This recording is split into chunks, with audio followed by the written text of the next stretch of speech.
Good evening, Southeast Texas. Hope you're doing well. As we take an in-depth, extended look at your forecast, you can always text us.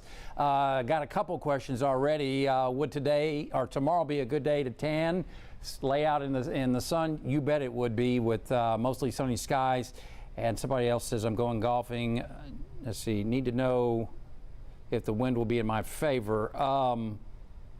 Could be a little breezy out of the south and southwest tomorrow. So it may not be the best day in the world, but I don't think it's going to be terrible. Maybe in the morning you'll have better luck. All right, let's take a look at what's happening. And as you can see, we saw partly cloudy skies, including a bird today. Otherwise, these clouds didn't have much vertical motion. In other words, they weren't real tall.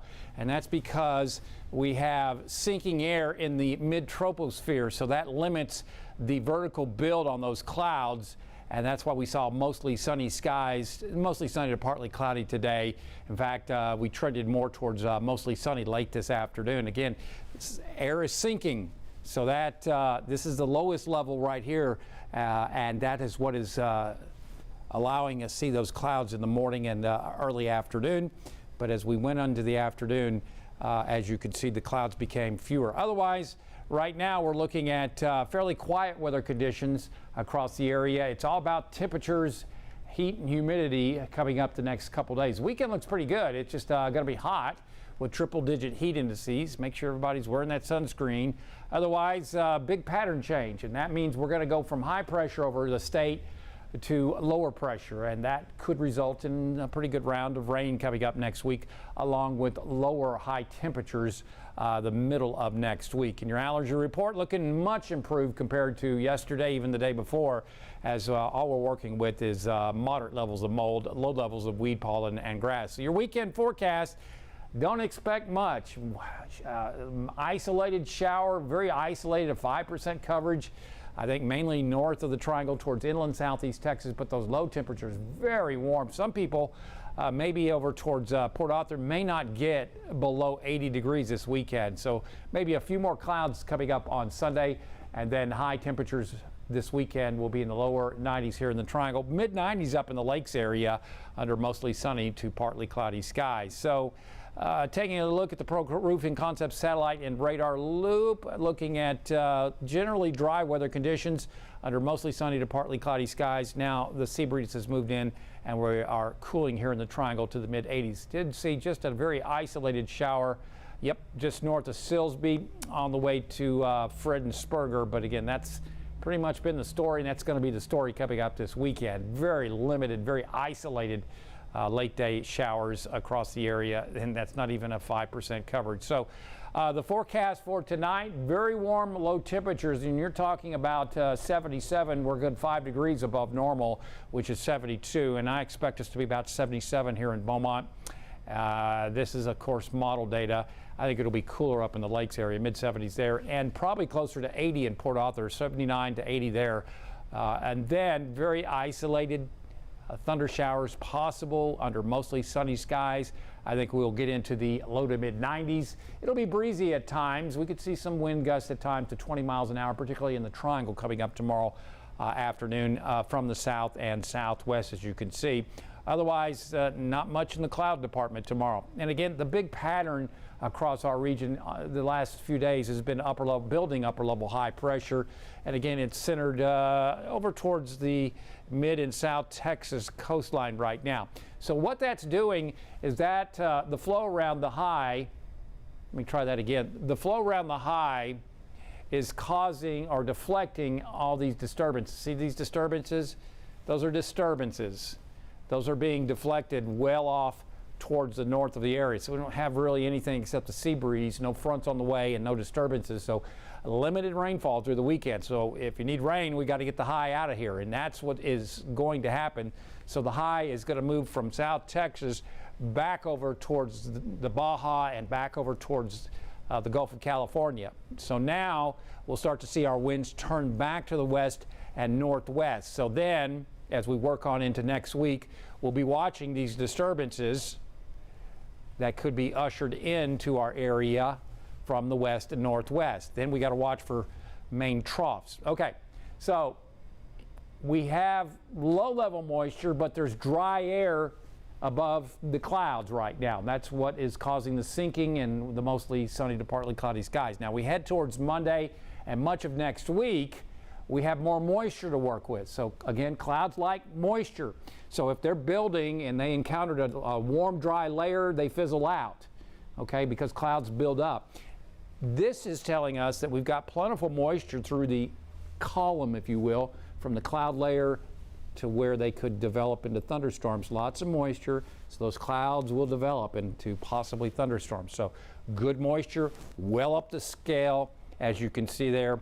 And we'll be watching for these little short waves, these little disturbances moving in, and with that west to northwest flow. There you go. These disturbances right there could cause shower and thunderstorm activity in northeast Texas and just clip the lakes area coming up and spill on into the triangle. Then as we work on into midweek, we will be watching this trough of low pressure. See this is a trough of low pressure, and maybe even low pressure developing there too. So that is a pretty pronounced trough of low pressure. So that causes lift in the atmosphere. It's got plentiful moisture to work with, and there's the potential we could see some heavy rainfall if everything sets up right. And I think the heaviest rain may be just off towards the west, the other side of Houston, the way this is looking like. But again, you're looking at these red blotches right there. Those are going to be lifters in the atmosphere, and that will interact with the moisture to create rounds of shower and thunderstorm activity. Then look what happens as we head towards Thursday. That low or trough will begin lifting off towards the northeast. It's just going to eject off towards the north and east. So that will take with it the disturbances. Where's all the red? We don't have any blotches of red to work with. So all we're left with is green, which is moisture in the atmosphere. You can have all the moisture in the world, but if you don't have a lifter, like an upper level disturbance or a front or a sea breeze, it's hard to make shower and thunderstorm activity. So with the winds out of the south, it looks like maybe Friday we'll see pretty close to normal because of a sea breeze across our area. So that's what we're forecasting as we head towards late next week. In the tropics, right now we don't really focus way out in the Atlantic because that's not where they come from this time of year. You have to wait till later in the season, obviously. Now, we watch the Gulf for close in and also the Caribbean, the Northwest Caribbean this time of year. Right now, there's just not much to work with. Ensemble modeling shows nothing. The Euro shows nothing. GFS wants to continue to develop a spurious low, probably a hurricane, and bring it on into the Gulf. We are totally discounting that, because that GFS single run model, a deterministic model, is notorious for developing these lows that just never materialize. It does not even agree with its ensemble, the Jeffs. So because the Jeffs doesn't show it, we discount that. So right now we are looking at 7 to maybe 10 days of quiet weather as we head towards the middle of June in the tropics. So looking pretty good there. On the Gulf tomorrow, don't forget the sunscreen. Don't forget the life preservers, looking at mostly smooth to slightly choppy seas in the nearshore waters with a south wind at 10 to 15 knots, water temperature at 90 degrees. High tides at Sabine Pass, 12 tomorrow afternoon. How about that? And our forecast for tonight is about 5 degrees above normal, mid-70s lakes, mid-70s, close to 80 in Port Arthur under fair to partly cloudy skies. And then as we take a look at tomorrow's forecast, we're expecting mostly sunny to partly cloudy skies. Now, it could be breezy at times, particularly in the afternoon. So if you are going to do that golfing, you do it early in the morning. Otherwise, high temperatures around 93 to 95. Certainly not record-breaking at any stretch of the imagination, but certainly a few degrees above normal. We do expect the heat indices to be between about 102 to 105, mainly up in the lakes area. As you can see, use extreme caution as far as the heat index.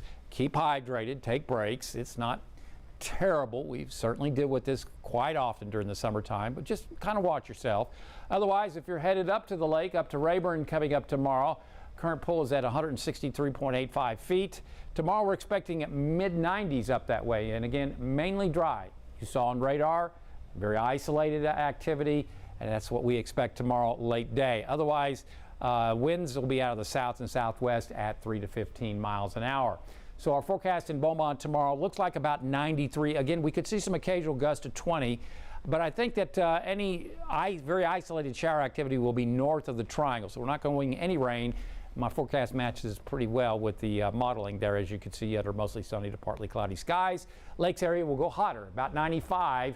Again, less than a 10% coverage. We're talking very isolated stuff with a south to southwest wind under mostly sunny to partly cloudy skies. And there's your hour-by-hour forecast. Does show high temperatures about 4 or 5 o'clock in the afternoon, certainly around 94 to 95. So that's why you want to get it done in the morning. Otherwise, taking a look at your weather impact 7-day forecast, looks like we will see a hot, dry weekend. Again, no records expected, courtesy of high pressure. Sunday is really the transition day to a wetter scenario. And again, I have blended so many different models physically together. We'll go with about a 40% coverage of late day showers and thunderstorms here in the Triangle. Highs will be around the lower 90s, so it's going to be late day, okay? And then as we head towards Tuesday, Wednesday, and Thursday, as that trough begins to set up into west central Texas, 70, could be an 80% coverage of rain. And right now it looks like Tuesday into Wednesday will be our best chances of rain. This could be an all-day rain and thunderstorm activity across south, not where it doesn't stop, but it's just chances all day is what I'm saying. So that's when you're probably going to see your coolest or lowest afternoon high temperatures. That will probably last into Thursday. Now on Thursday, that low into west central Texas will begin to lift off to North Texas on its way to Oklahoma and Kansas. So that's why we're going with lower chances coming up by Friday. We'll go with a 40% coverage, as I don't see anything except for the sea breeze to initiate convection coming up on Friday, and highs under partly sunny skies back into the upper 80s. So in review, a very warm night across the area with, well, we'll go partly cloudy skies. Lows will be in the mid to upper 70s to around 80 degrees. And then tomorrow, no surprise, high temperatures low to mid 90s across the board. Again, nothing expected in the Triangle, maybe some isolated activity up in towards inland southeast Texas in the lakes area tomorrow afternoon. Long range, this is the ensemble, not the ensemble, but the Euro model. It doesn't show much. Oh, it does show. Look at that. We are totally discounting. Now, this is the Euro. This is one of the best deterministic models there is. Saturday, we are discounting that. We are not going to go with any rain tomorrow or Sunday. Look at Monday. It's a little faster, but it does show pretty good coverage coming up on Monday. And then on Tuesday, yeah, that would be heavier rain. It also means cooler afternoon high temperatures. And as you can see, Wednesday looking pretty wet. If this is if this is correct, but again, this model is notoriously too wet. When it rains, it dumps too much rain. It's always bad about that. But it does a good job on timing for the most part. Otherwise, lower chances as we head towards Friday. So again, on your 7-day forecast, looks quiet this weekend. High temperatures low to mid 90s, again about 94, 95 up in the lakes. Maybe a little more cloud cover on Sunday. And then on Monday, this will be late day activity.